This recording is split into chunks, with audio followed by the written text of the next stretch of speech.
This is No Place Like Home in Conversation With, a podcast exploring the creative side of football by NPLH Studio. I'm Joseph Fordham, and each episode I speak with the people shaping how we see the game. This is about Take 13. Kelvyn Quagraine is the head of brand at Art of, the fan-led sports brand defining the culture of fan communities. He shares his journey from aspiring footballer to influential figure in the football community, discussing the impact of dual interests in football and drama on his identity. We discuss the cultural significance of football, the evolution of fandom, and the importance of mental health and self-awareness. Kelvyn also highlights his work with the Art of brand, emphasising the need for creativity and reflection in both personal and professional life. Enjoy.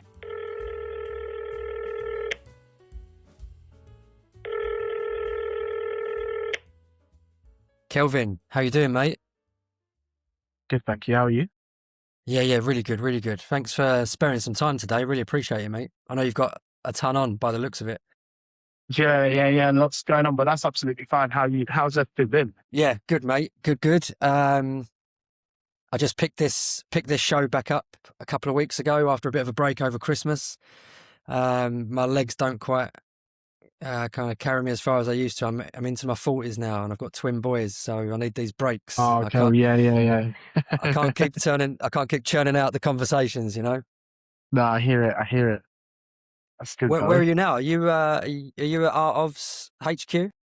Yeah, we're in the we got a studio space here, but we have. But you know what? Classic. That's the second time that's happened. I think we're in. Really? This is like what? Yeah, the second time that's happened. I spoke to someone named Sonia Kondratenko. I don't know if you know her. She's done a lot of work with Venezia, and she's moved to Athens, Calathea, and she was moving flats the day we were speaking in Milan, and just literally sat in the stairway of her apartment Wow. block. Yeah. You do what you can. So yeah, I appreciate the effort. Yeah. No, it's all good, man. But you've got like what I would consider top pedigree names in your CV with Football Beyond Borders, Youth Beyond Borders, Copper 90, Art of, and that's all really impressive. And the work you're doing is obviously really impressive and influential. I'd be keen to just go back to the start and learn a bit more about your path into this space. Yeah. So I guess my pathway to the space started off like a lot of other pathways started, just the passion for football, passion for playing. It was like one of my main sports, and back then I felt like, or thought I was going to be like a national footballer. Obviously, the realities of that become very apparent very quickly in terms of like the rates in which obviously people make it in the game, but then, you know, you always romanticize these things, but you very quickly have to figure out a new path. And whilst I was playing, I was also into musical theatre. And in my musical theatre, my footballing spaces was all about performance and all about sort of competition and being better than my opponent. Whereas my drama space was more about expression and understanding how to get across. And remember my drama teacher used to tell me, you know, you had this image of you that you were going to become a footballer and you're so heavily passionate about performance. But since you started taking these sessions, I've recognized that you love football, but you love also meeting people, and you love its ability to help you connect to others. And so maybe it's more the passion of football and the essence of football that really drives your passion for the game. And there's so many roles that can fulfill that beyond play. And I kind of took it in halfway, didn't really fully take it in. But then I got the opportunity to go out on a charity trip with my school at 16 into Thailand, which was a bit like odd at the time. Not many people do that. And we went out, and the first thing we saw was a group of people playing. And immediately I was like, great, let me just be able to test how good I am against these. You know, the performance side of me came in. And the more I started playing with them, obviously there was a language barrier. I was more intrigued and curious about who they were, how they came to support the teams that they supported, why they same sort of skills and tricks on the pitch that I do, why when we talk about a player, people have the same sort of reaction. And that was the beginning of me coming back and going to my drama teacher. And I said to her, actually, you're right. Like, I don't necessarily fully love the idea of only playing. I love that the game can be a doorway to understanding people more. And so I just said to myself since, like any career choice I go down, anything I do, it has to connect to my passion for the game, but also allow it to be a doorway to understand people better. Which is, yeah, I love that. It's also like I think incredibly astute of you to be switched on to that at 16 and yeah, mature enough to listen, because I know that I wasn't, I wouldn't have been listening to anyone other than what I was saying. So fair play to you there, Kelvin. I'm curious when you've got those two very different disciplines that you're practicing at the same time, and I don't know yeah. what your experience with playing was like, but Mm, for me growing up playing, if drama was something I was doing alongside of that, that wouldn't have got a friendly love, response from yeah, my teammates. So did you find yourself kind of having to, I guess, massively, right, okay, yeah, so like play a bit of massively a game or right, okay. play a game. Like, it starts to catch wind in the dressing room, and then immediately like your masculinity comes into question, or like people like it's a distraction. Your coach goes, it's a distraction. You need to be focusing on, trying to get better as a player and trying to get through. And there were multiple points at which you question yourself at the same time as well. Like you're being exposed to a completely different environment that isn't hyper masculine, that has some emotional intelligence attached to it. And that where the possibilities only start to open up at 16, you're at that stage in football where the possibilities really shrink very quickly. And so it was very much a huge duality of like questioning myself. And yeah, it wasn't easy, but I felt the decisions I made could look after me in the long term. Whereas a lot of the boys, got told, they're not going to make it at 16. And it's still very much impacting themselves now. Because in school, you become, oh, yeah, that player, oh, yeah, they're going to be this. Or you wrap your identity around this outcome that isn't even guaranteed. There's a 0.01% chance, and that can really damage the mental health and also just the self confidence of an individual all the way into their adult years. And so, yeah, I felt like I dodged a little bit of a bullet there, but then I also felt like I grew so much more as a character and as a person rather than just this part of me that loved to play. Do you think that fluidity kind of protected or strengthened your own mental health going into adulthood and made you a bit more robust for the challenges that come with it? Massively, massively. It made me like meet certain realities where they were and not allow it to kind of dent my perception of myself. It made me recognize that I have so many different interests or so many different things that mean something to other people. So that if I'm in a space where I feel like I'm failing or I feel like I'm not achieving, that doesn't mean it's the end or doesn't mean that like it's a whole, question of who I am as a full individual. It's just that actually this pathway wasn't the right thing for me. Let me pivot. And you'll see in my career, it's always been questions of, I love this space, but before it becomes a space that doesn't represent me anymore, I'll pivot and that'll be okay. So I see life as a journey in that sense. And I think fluidity is the key to maintaining mental health. Because you're never ever going to be one emotion forever. You're never ever going to be one person forever. You're never ever going to be, live one type of life forever. You have to be alive to the challenges that come your way and meet them with like positivity and realness. Because that's when you're becoming. I'm already enjoying this conversation very, very much. This is a, you never know what you're going to get, and then, they Yeah, go where they yeah. go, right? They go where they go, as I said when we were arranging this, and already raising questions about masculinity, and also like why there is that perception of it. I guess, like, why was what you were doing any less masculine? Arguably embracing that completely different discipline is a strong show of masculinity, right? And showing comfort in your own skin and a willingness to grow, like you've said. And maybe there's an intimidation that comes with that for other people. Like this guy's not scared of putting himself out there or I think pushing so. some. Yeah, there's got to be some kind of intimidation in there. I think so.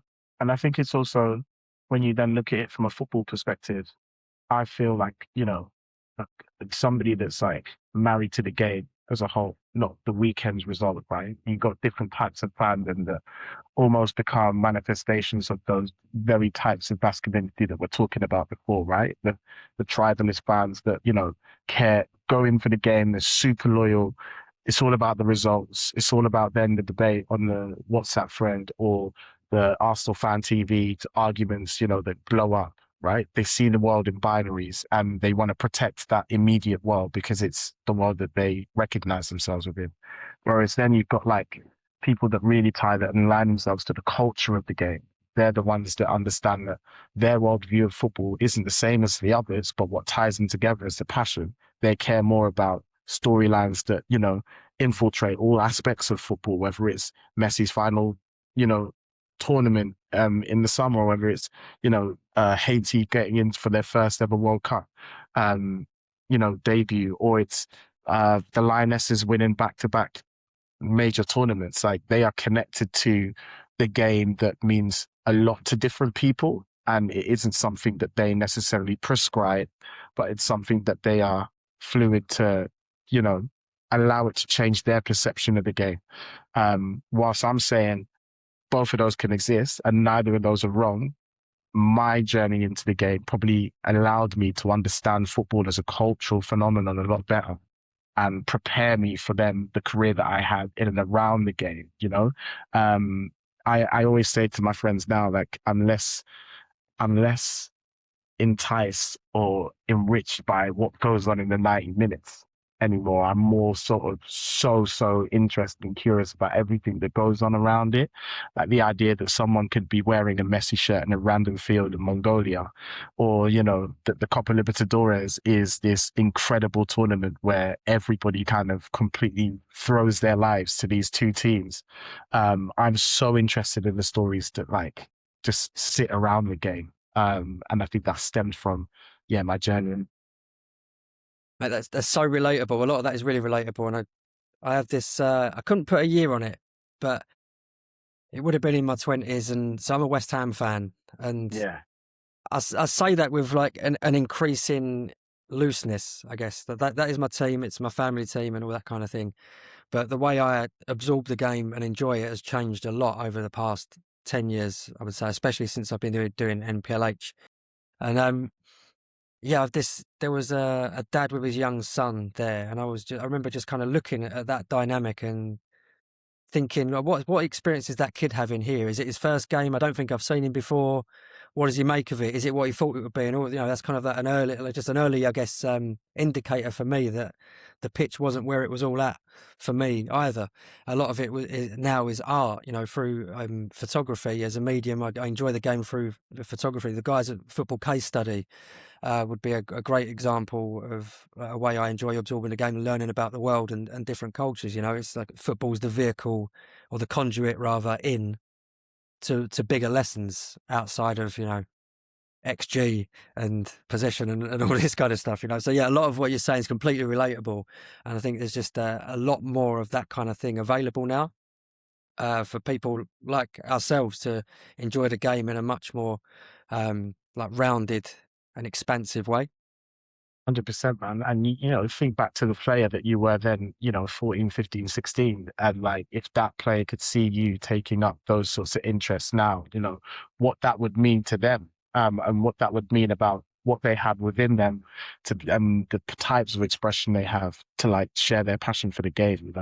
And we're seeing on the other side too, like players are breaking away from the traditional sort of, we're going to play till we're 35 and that's the only thing we're going to do. Players are starting to blend their interests out into fashion, into like photography, into creative direction, into, tech, into business ownership. Like, I think for the first time, we're starting to see players really empower themselves to really showcase the full range of who they are, not just the thing that they were the best at and they got paid the most money to do. So we're seeing it on both sides. It feels like you said, I love the way you said it actually, just absorbing the game as a more well-rounded sort of entity than necessarily just a sharp this is my weekend experience. These are my views. This is what my club stands for. This is who I should hate. This is how I should chant. Like, the world doesn't work like that. Humans don't work like that anymore.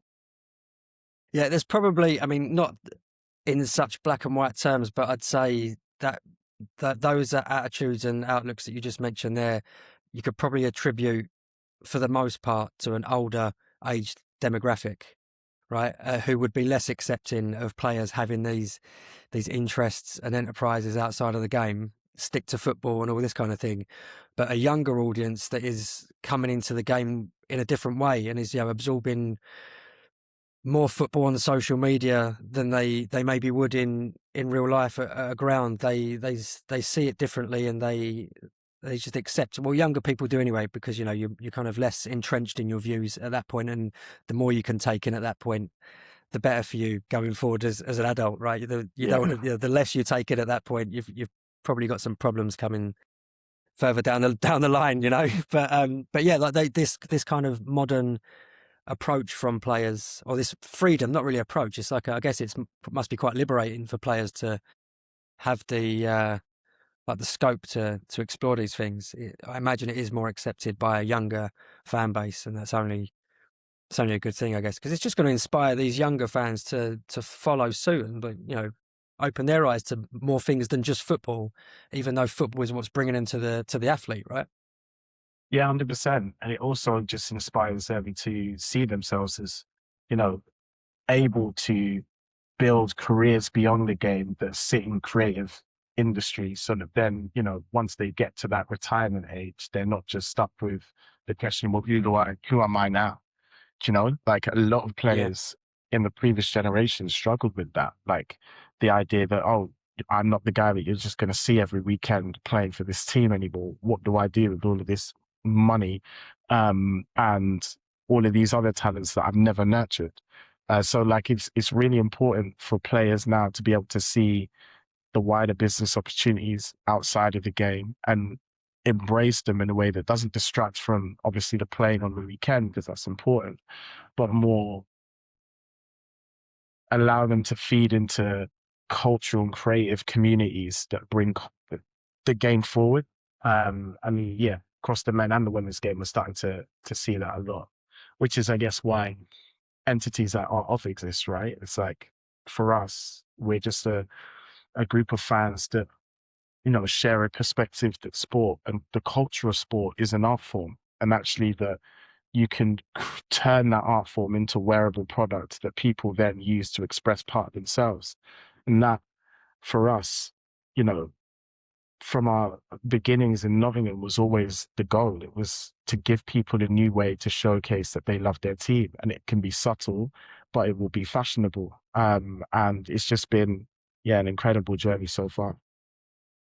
I actually tried to dig out my one remaining Art of Peace. It's a Brera Yeah, and Diaz t-shirt that I yeah, got a mate. few years ago. I mean, I've really got my my money's worth out of it. It's been worn and washed more times than he's probably played for Chile now. I don't know. It's like but it's that kind of it to your point, like, that captured my imagination, right? That player um goes through a bit of a life changing scenario where a door opens for him to experience international football for a South American giant, and is that just was quite fascinating and exciting to me. And then I just kind of felt an attachment to that player, like, those partisan kind of views that a lot of fans have. That's never really applied to me. West Ham fan, yeah, but this guy playing for Blackburn, what a ride Yeah, he's yeah, having. I've got, and then then you got the Patagonia vibe t-shirt. It's like, yeah, of course yeah. I have to get that now, because that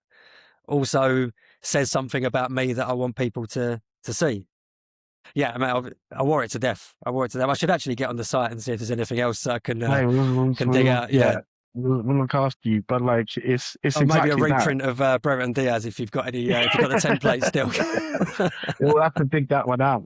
But Yeah. it's exactly that. It's, you said it right there, right? So it's a aspect of the culture that, says something about who you are. And then when you wear that, the people that get it you already know, see the world in a similar way. And that starts a great conversation about a shared passion for the game. You know, Yeah. that's the aim here. It's like for such a long time, merchandise or apparel in sport was felt like an afterthought. It was like you can slap a logo on something because fans love their club, they'll buy it anyways.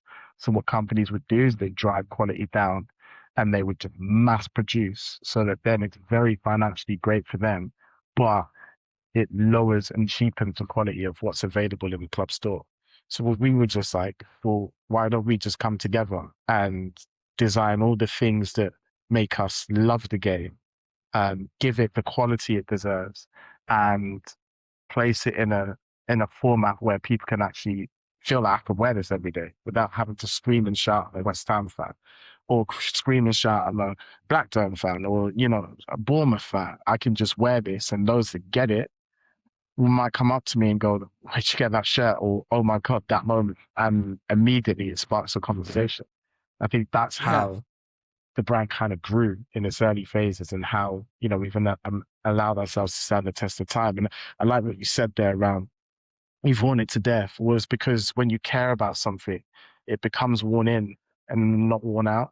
You tie a Yes. Love connection that. to it, a part of yourself. And so it's not cheap. It's not a product that you can just buy and discard. It's a product you buy for a purpose, and you find ways to keep hold of it. And yeah, that's when you know you're doing something. I love that. Yeah, there's a connection to it in the first place, right? That's why you've clicked and bought it. It's not like you've just gone online and bought a set of plain t-shirts to put in your capsule. There's something that design has said to you, and therefore you have Yeah, that connection to it, and it can't go yeah. until you've really finished it off, and it's it's in bits. And like and in a way that a club shirt kind of ignites connection and conversation when you see people out and about. I mean, like for me, it was like going way back to family holidays as a kid, and you would see other families, and then the kid would have a, I don't know, it could be Wigan or whatever. It could have been any, it felt exciting because I grew up in Dagenham, so everyone would have a West Ham shirt on, an Yeah, Arsenal shirt, Spurs shirt, whatever. So when you go on holiday, you all of a sudden say, where England's masses would migrate to Spain for that yeah. period of time or wherever it was. You've got a load of different football shirts, right? And it's a way in, you know. It's like it's a way into some kind of connection and like temporary friendship whilst you're on holiday, a kickabout or whatever. And in the same way, I actually saw a guy in the town I live in now. I live in Leigh-on-Sea in Essex, like out by Yeah, Southend. That your Guinness shirt, the Guinness kit, and so it had that same impact, like recognizing the art of brand. And obviously like that's obviously saying something about him. I know what he's trying to say to me, and in a way, in the same way that I'd see a kid wearing another shirt on holiday, that's a way in to chat with him, which I think is a pretty big deal for an independent brand to have created that. saying I think like, we're still on that journey of learning, but it was the same thing for me. Like I was in a random airport going, I was coming back from, I think I was coming back from somewhere in Italy, and I was in this random airport and I just saw someone with an art of Watford shirt. And I was just like, oh, okay, cool. Watford fans are out here. And then just speaking to him. Yeah, similar sort of thing and via with Guinness, right? Guinness has been an incredible partnership for us.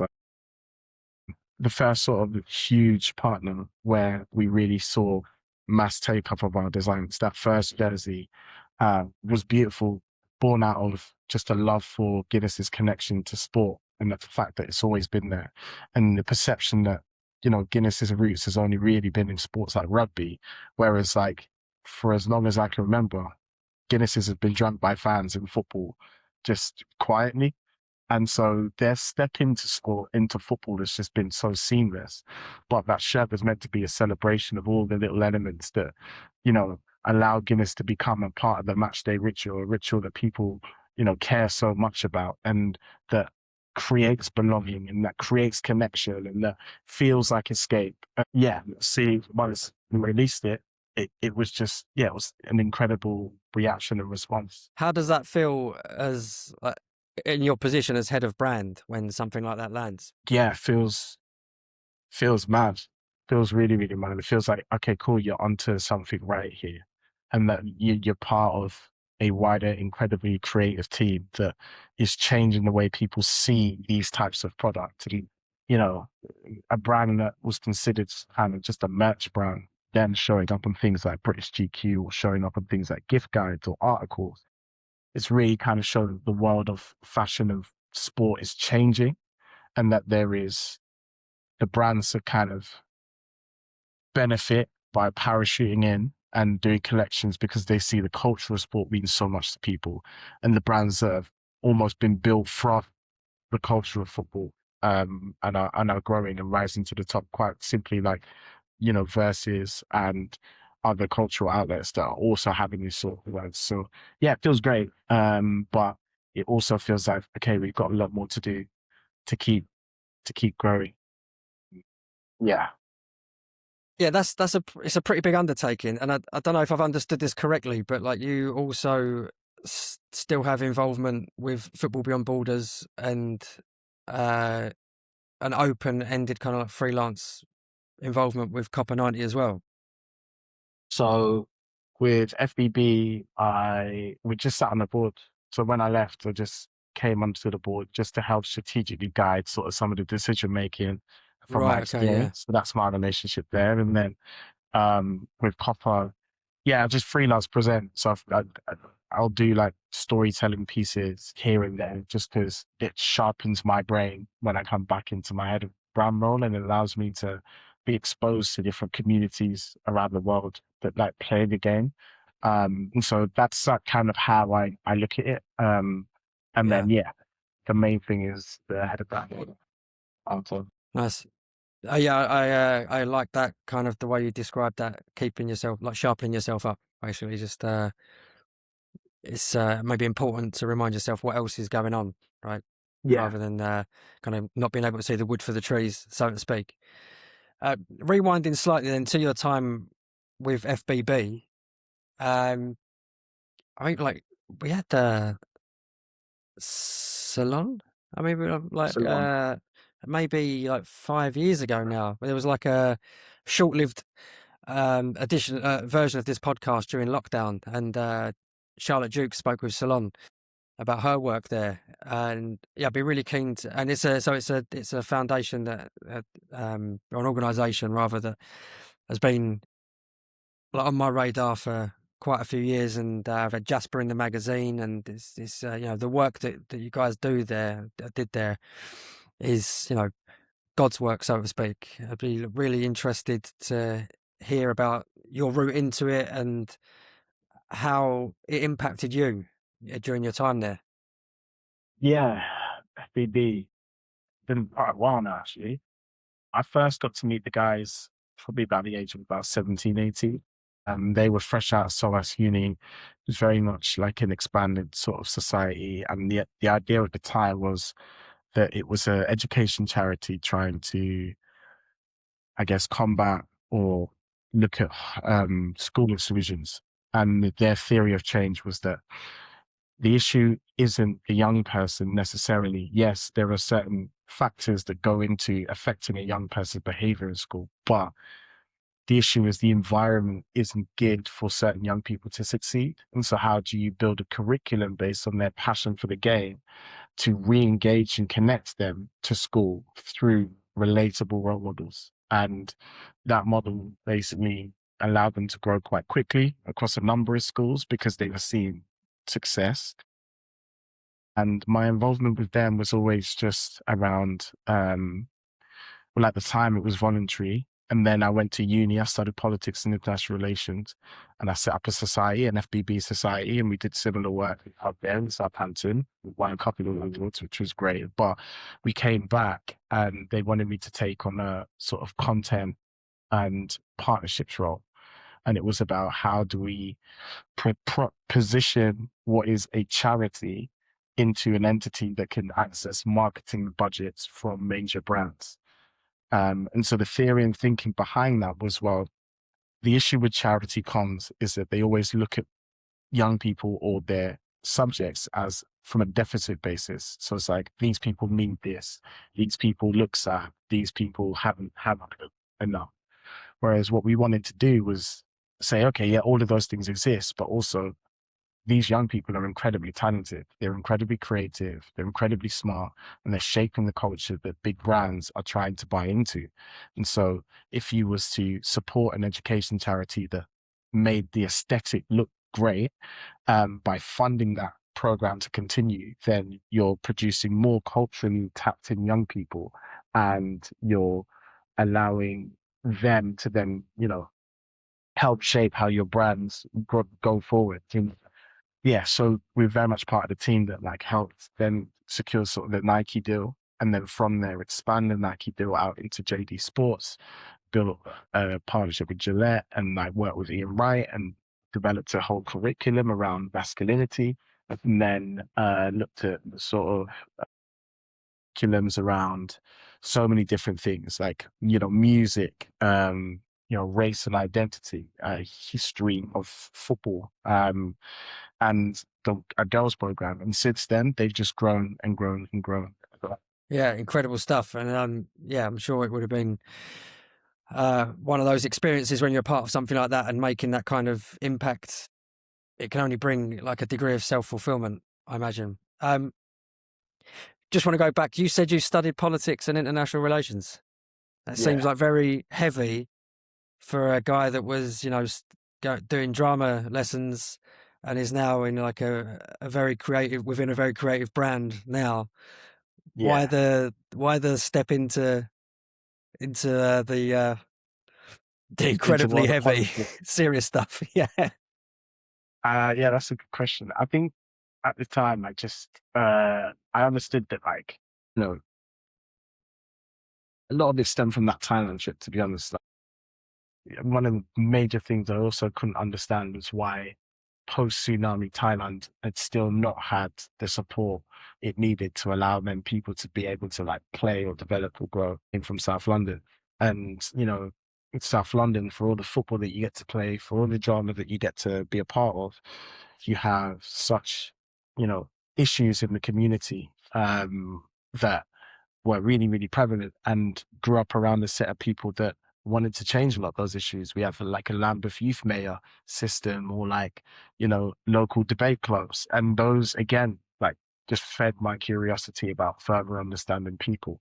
And so I recognized that like I needed to do politics to understand how communities or structures work.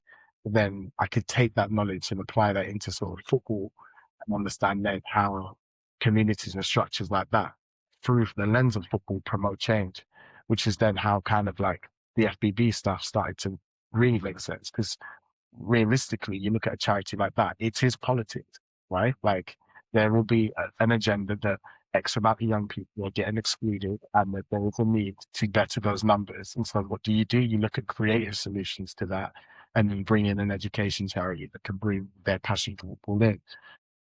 Similarly, yeah, I had some experience at Stentor Sport and youth homelessness, and at the Homeless World Cup, and it was all founded from the same sort of issue, political issue in local communities and society. Football being a doorway to allowing people to express and engage themselves, and then solutions being built off the back of that. So yeah, politics was heavy, but even my dissertation was just on football. Like I took what I could take and then just wrote about football.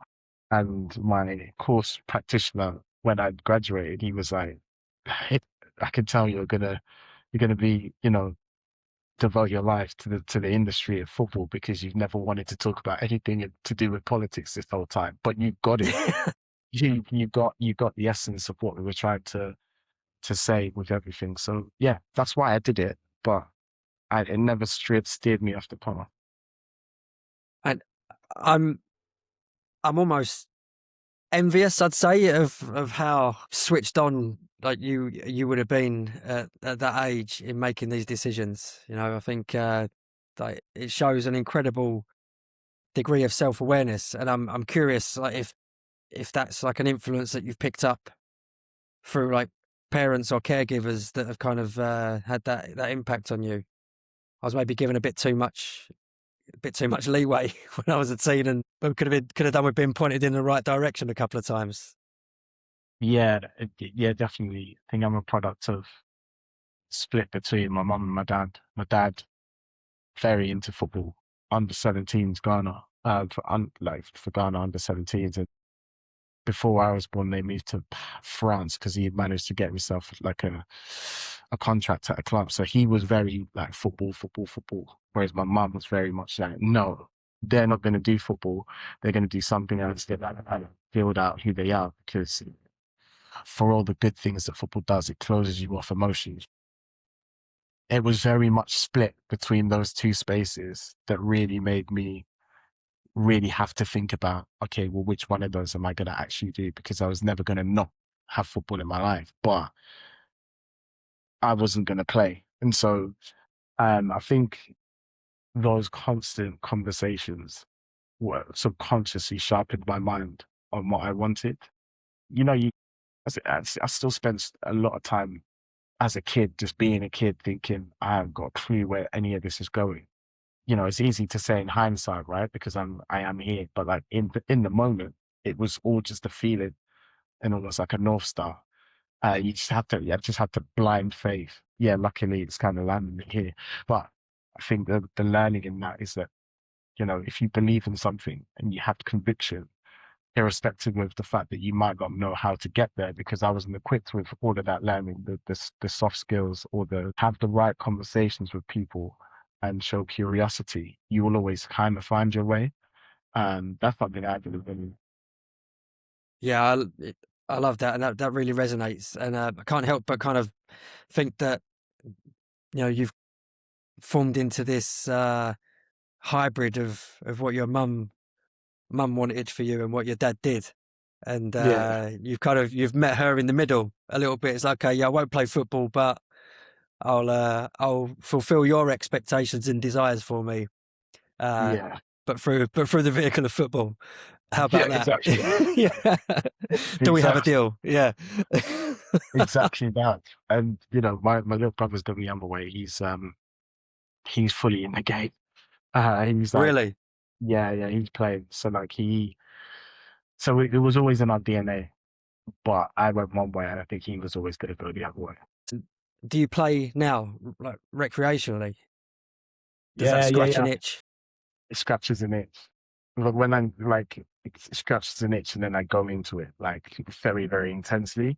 So I play at a like degree now. I also got an injury that was really bad. So like I tore cartilage in my hip, which meant that I couldn't fully play anymore. So it's a tentative sort of return, but I picked up other sports, cycle, play tennis, and I see the trace of wanting to go all in that in those sports and coming all back like football. So it's nice to get back still, but yeah, I don't play as much as I used to. That sounds like an absolutely brutal injury. Yeah, One I've not even heard of before. That's made me wince a little bit. But it's quite yeah, interesting. So you've obviously got that competitive streak that you just need uh, an outlet for it, wherever that may be, right? So if it's not yeah, tennis, if it's not cycling, do you go all in the wave, like you buy a carbon bike and then you yeah. get all of the gear? Yeah, okay, yeah. I literally in um, lockdown got a bike and just like would every week out of boredom go 10 miles further than I did the previous week and managed to get up to like 100 miles. And that was just no real training, nothing. It was just like, I get that competitive edge and like just do lots of mad things. But on the injury, I was born with shallow hips. And so it was, you know, prone to a lot of rubbing whilst I was playing. And basically I was damaging my hip area for years playing the game without knowing. But because I was young, I wouldn't feel the pain. And then there was a point where I felt it quite heavily, and they said, "Yeah, this cartilage has been broken for like torn for a while, and it's now about managing it, and you can't really play any further than that." So it was. yeah, it was gutting, but it was like almost, and again, it goes back to then sort of the advice that my mom had around find something else, because I wouldn't have wanted to get to a stage where I was in a bigger place and then got that news and then all of a sudden like it's just taken away. Um, so yeah, it was, yeah, lucky. Do you, do you experience like a period of mourning after that kind of news when something you love's taken away, or has your involvement in art of kind of softened that a bit? Yeah, constant period of mourning, because you go see people playing and you're like, "Ah, like I want to be there, I want to be playing as well." And you think about the rhythms that you used to have and the patterns and stuff, and it never really leaves your mind, even if it leaves your body. So that always becomes tough. And yeah, I think being part of it's been healing, because it's a whole other part of me, a significant part of me, and also I'm still close to the game and still love it, and so it's always there's a sadness, but then a happiness for how it's like kind of ended up and a growth from where it's ended up. I feel like a much bigger, better person than I necessarily was when football was everything that I thought about. So yeah, it never stops. It never stops. I go through good points, I go through bad points. Going back to the all in and that kind of something in you that kind of makes you commit. Does that come out in your role with art of as well, or just as in physical activity? Yeah, it does. I think yeah, I often don't feel there's a limit to what you can achieve if you're doing the right sort of things. And so it comes out in sort of ambition. And, you know, I think taking up certain opportunities at certain times or constantly thinking about how this, brand can continue to grow is just a trait that's within me. Uh, And it's great, but then also you have to exercise control and you have to exercise patience and you have to, you know, build with strong foundations, not just go out and do a 100-mile cycle because you felt like it. Like that's not going to help you do one regularly. It's just more reactive. And so I think it's helped me a lot in my role, but it's also taught me a lot of lessons about myself and patience and repeating the right sort of patterns. Yeah. I don't know if that's a winded answer, but No, no, yeah, yeah, that makes perfect sense. Do you kind of like exercise self-reflection consciously whilst you're going, yeah, you're yeah. when you're like reflecting on lessons and looking at where you can improve? Is that's a conscious act, is it? Yeah, it's a conscious act. Yeah, very much a conscious act. Yeah, I just feel like I've got into that sort of mindset of just constantly just thinking about, okay, how can I like develop more? How can I understand sort of the things that I'm working on a little bit better? And how can I grow as an individual as I have done a lot more time in this industry? Like, what are the things that, you want to build out as a bit of a legacy piece? And then culture balance. Like we're in these jobs intensely. Football never stops. Sport never stops. There's an international tournament every summer, pretty much. So you almost have to have moments for reflection, or else you completely lose yourself in it. It's intense work. Yeah. So yeah, I can imagine. Yeah, you just kind of jump on the ride and you can't get back off. You know, exactly. like jumping out of a moving car to get a break. Yeah, Yeah. exactly that. So yeah, you have to put those sort of guardrails in place if you want to kind of What it, yeah last. what does that look like for you? Like that kind of downtime? Breaks, like away. I try to take myself out of my environment and just like practice doing nothing, thinking about nothing, being inspired by stuff. Um, like just hearing other people speak about what makes sport so great for them and just being an observer. Um, because I think like, yeah, you can kind of get so many ideas from other people, but I think it's that just mental rest. And like really, I've read a book and it was called like Radical Rest. And it was built off the premise of, you know, how much do you protect the spaces where you don't do anything or you're not accountable to anything or you're not, um, having to come up with some sort of idea or jump on the rat race, how much benefit would that have on your ability to show up to work with better ideas and with a better outlook on life if you actually radically portioned out time to go and be inspired, to like down tools and to relax? Yeah, kind of reflected a lot on that, because it's like you can take bits of annual leave here and there, but you always replace busyness with other busyness. It's, if you're not working hard on a project, you're working hard to see a friend you haven't seen in ages. You're then at a wedding, you're then at a birthday, and all of a sudden that time's gone. And so it's like, what do we do with the time that we have that actually allows us to stop, allows our brain to rest and just be inspired by things? Yeah, I love that. I could take a leaf out of that book, really. I'm definitely guilty of that.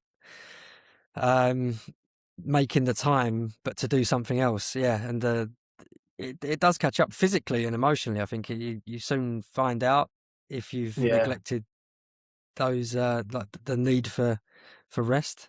I'm going to look that book up, actually. That could be, it could be pretty helpful. What kind of, what else would you engage in during those periods? I mean, like, would you write or Yeah, I've never like really. just like any kind of, like, I don't know, make music or, anything that's kind of a massive removal from what it is that you're doing? Yeah, to be fair, like I did make just art. I could sketch, a paint, get a bunch of friends together, and we just do an art class, like an art club. We Amazing. recently, yeah, it's like it's just a place that like has no structures, has no rules or any like objectives. It's just your ability to start from one point and just like create something is really, really therapeutic. And so art used to be like a big vice of mine, just to down tools and reconnect. But then I then get the urge to then turn it into something, which I did. I turned it into a project called Create Escape. Not suddenly it feels like work again. So like, it You fell into the trap. That's fell it. into the You fell into. trap. It's like, wait a minute, I can But make an Instagram account out of this. right, Wait a exactly. minute. Wait a minute. Put it in But a drawer quick before you don't take any pictures. Just get it in a drawer, lock the drawer, just exactly make that. it for, yeah. Exactly that. But no, like that sort of thing is just like the perfect way to just practice mindlessness. Read. I've only just started writing actually now, so I've only just started putting my thoughts together. And I was like, why haven't I done this before? I've got so many things in my mind I could just get out. Is that Yeah, like that's what. it, like journaling? You mean like, so you're, yeah, yeah. So again, yeah, that's something I started maybe like 4 or 5 years ago, and totally get you. Yeah, the benefits to that are unreal. The problems that I solved that I probably would have kicked down the road for weeks or longer if I hadn't started to put them down on a book. Something I've spoken about on here before. Um, Easily one of the most impactful daily rituals I've got. I think only good can come for that. Do you see the benefit of these acts in your day to day? Like when you go back to work and you do notice it? Yeah, no, so massively. You notice that the things that you are anxious about are like actually just like very manageable. And you realize the patterns of sort of thinking that you get your head in, and then you just avoid those. And so, yeah, I noticed they're really helpful for me. This might be a bit of a controversial question, but it just came to my mind, and feel free to not answer it if you don't want to. But would you consider psychedelics to unlock more layers of your creativity? I've seen other people do it and come out of it and say that like it was been an amazing experience. I've heard like mixed sort of things, but I always thought with my mind it would be, yeah, mad, because there's so many layers of thought that I don't really engage with day to day. They're just subconscious, and so to be able to connect to that, yeah, definitely. What is that something you've done before? Microdosed. I microdosed for maybe 9 months, a few years ago now. It's got a particularly difficult time, and that that took me into like a healing scene. I was very much in my healing era, so a lot of sound baths and meditation and all this kind of thing. And because of being in that environment, psilocybin was around and Okay. accessible. So black market microdosing, but it was the best thing I've ever done.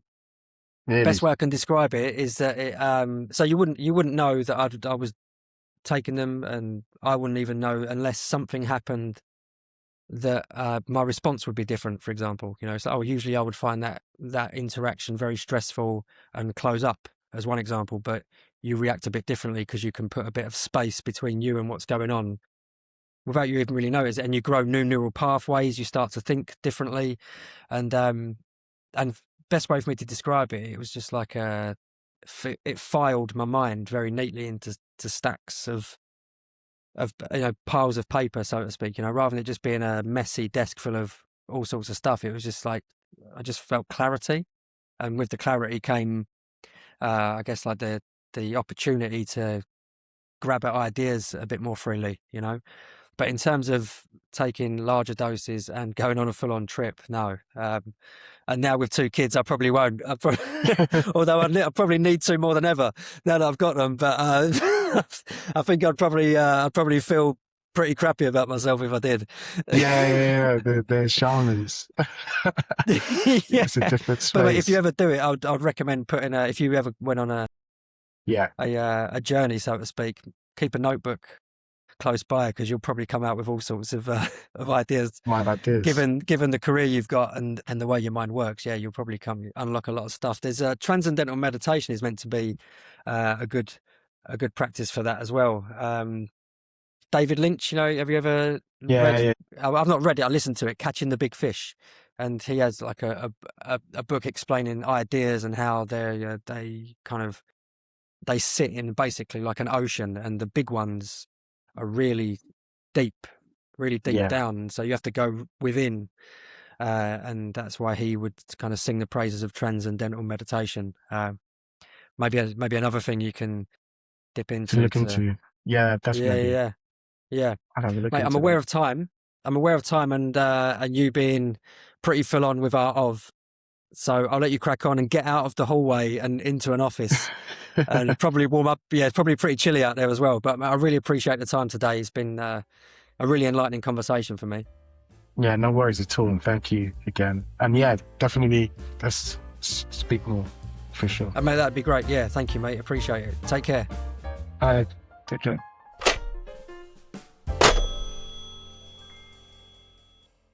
Thanks for listening. If you enjoyed this conversation, you can follow MPLH Studio wherever you listen and find more work from today's guest in the show notes. I'm Joseph Fordham. See you next time.